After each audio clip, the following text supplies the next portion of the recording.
বিরোধী প্রার্থীদের মিথ্যাচারের জবাব, বিশেষ কোনো রাজনৈতিক দলের হুমকি, মামলা বাণিজ্য এবং জামায়াতে ইসলামীর বর্তমান কার্যক্রম। প্রিয় সাংবাদিক বন্ধুবৃন্দ, আসসালামু আলাইকুম রহমতুল্লাহ। আপনাদের সবাইকে বাংলাদেশ জামায়াতে ইসলামী ফরিদপুর সংসদীয় আসনের পক্ষ থেকে এই সাংবাদিক সম্মেলনে উপস্থিত থাকার জন্য আন্তরিকভাবে ধন্যবাদ জ্ঞাপন করছি। আজকের এই সাংবাদিক সম্মেলনের আয়োজন করা হয়েছে মূলত তিনটি গুরুত্বপূর্ণ বিষয়ে জাতির সামনে সত্য ও বাস্তবতা তুলে ধরার জন্য। প্রথমত, আপনারা অবগত আছেন যে বাংলাদেশ জামায়াত ইসলামী, বাংলাদেশ খেলাফত মজলিস ও এনসিপি সহ মোট 10 দলের নির্বাচনী ঐক্য হয়েছে। দীর্ঘ প্রতীক্ষার পর আসন সমঝোতা হয়েছে।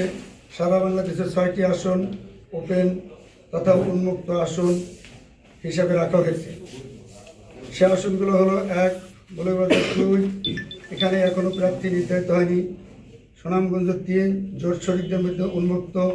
কিশোরগঞ্জ 1, শরিকদের মধ্যে প্রতিদ্বন্দ্বিতা হতে পারে। নারায়ণগঞ্জ 4, এনসিপি ও জোট শরিকদের জন্য উন্মুক্ত রাখা হয়েছে। ফেনী 2, এটি এবি পার্টির প্রার্থী সহ উন্মুক্ত থাকবে। ফরিদপুর 4, জামাত জোটের অন্যান্য দলের মধ্যে প্রতিদ্বন্দ্বিতা হতে পারে। এই বিষয়ে আমি এতদিন কথা বলি নাই, যদিও সংক্ষিপ্তভাবে আমি কিছু বিষয় আমি আপনাদের অবহিত করেছিলাম।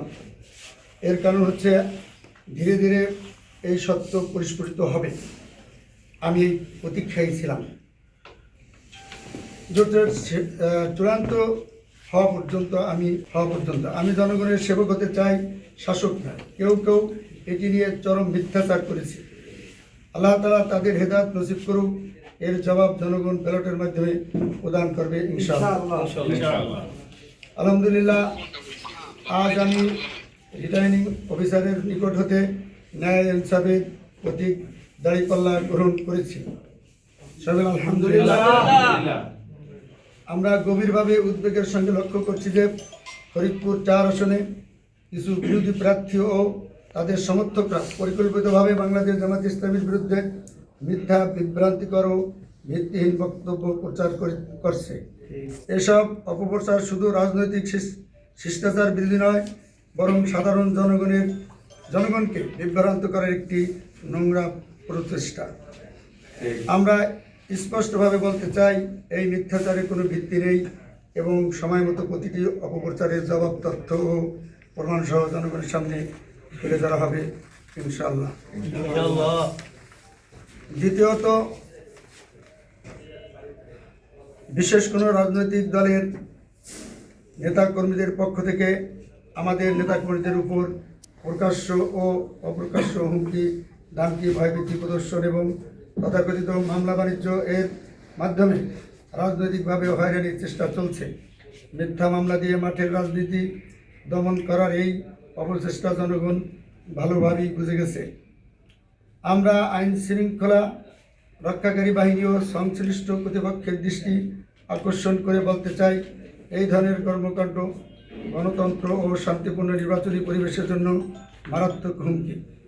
তৃতীয়ত, বাংলাদেশ জামায়াত ইসলামী ফরিদপুর 4 আসনের দীর্ঘদিন ধরে মানুষের কল্যাণে কাজ করে যাচ্ছে। শিক্ষা, সমাজসেবা, নৈতিকতা ও মানবিক মূল্যবোধ প্রতিষ্ঠায় আমাদের কর্মসূচি অব্যাহত রয়েছে। ভয়, হুমকি কিংবা মিথ্যা মামলার মাধ্যমে জামায়াতে ইসলামীর এই আদর্শিক গণমুখী কার্যক্রম কখনই বন্ধ করা যাবে না ইনশাআল্লাহ। সবশেষে আমরা স্পষ্টভাবে বলতে চাই, আলহামদুলিল্লাহ অনেক বেশি এগিয়ে আসি। তার প্রমাণগুলো আছে, সেটা হলো আপনারা বিভিন্ন জরিপ আছে, আমি শুধু মুখে বললে হবে না, জরিপগুলো আপনারা যদি দেখে থাকেন, অন্যান্য সকল প্রার্থীরা যা পেয়েছে তার হচ্ছে 2 গুণ 3 গুণ আমি একা পেয়েছি। আপনারা বাস্তব সাক্ষী যাতে সংবাদে এই যে জরিপগুলো আপনারাই করেন। ওই 2 উপজেলার চেয়েও ভোটের সংখ্যা আমাদের বেশি। এরপরে আমরা আলহামদুলিল্লাহ ভাঙ্গার সন্তান। আমাদের বিরোধী বড় দলের যে প্রার্থী তাকে আনা হয়েছে অন্য উপজেলা থেকে, এবং সার্বিক বিবেচনায় আমরা মনে করি যে ইনশাআল্লাহ বাংলাদেশ জামাত ইসলামী বিপুল ভোটের ব্যবধানে ইনশাল্লাহ ফরিদপুর 4 আসনে এমপি উপহার দিবেন ইনশাল্লাহ।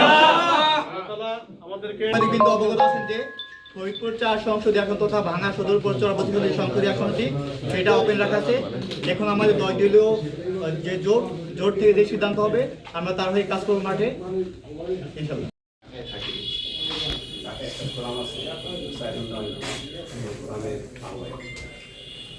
উনি একক প্রার্থী হিসেবে দাবি করেছেন।